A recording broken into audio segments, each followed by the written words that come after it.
আমি শুভেন্দু অধিকারী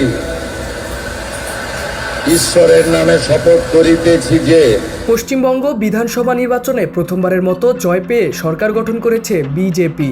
আর সেই সরকারের মুখ্যমন্ত্রী হিসেবে শপথ নিয়েছেন দলের শীর্ষ নেতা শুভেন্দু অধিকারী।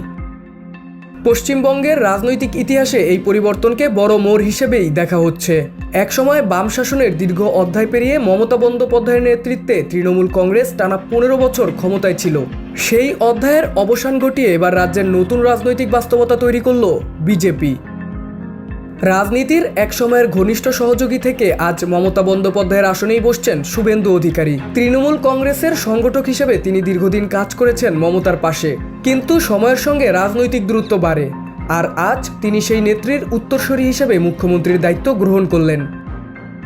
অনেকের মতে বর্তমান প্রেক্ষাপটে পশ্চিমবঙ্গের রাজনীতিতে শুভেন্দুর উত্থান সবচেয়ে নাটকীয় ঘটনাগুলোর একটি।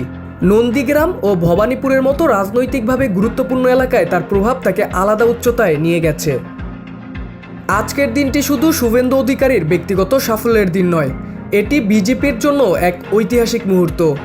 নতুন মুখ্যমন্ত্রীর শপথ অনুষ্ঠানে ভারতের প্রধানমন্ত্রী নরেন্দ্র মোদী এবং স্বরাষ্ট্রমন্ত্রী অমিত শাহর উপস্থিতি এই রাজনৈতিক পরিবর্তনের গুরুত্ব আরও স্পষ্ট করেছে।